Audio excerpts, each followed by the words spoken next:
In this video you will learn how to fix FaceTime and iMessage error on iPhone 7 or later, check your internet connection, make sure Wi-Fi or cellular data is turned on your device so your device can contact Apple servers, verify date and time settings, go to settings in general, then date and time and enable set automatically.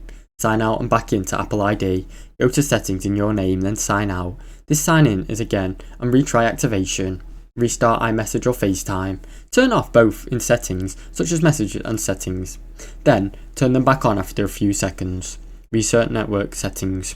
Go to your settings then general, then transfer or reset iPhone, then reset network settings. This will not delete your data but will help you with your connection issues. Update to the latest iOS.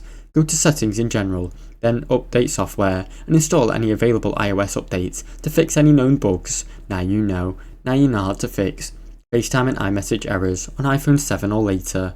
Thanks for watching. Don't forget to like and subscribe.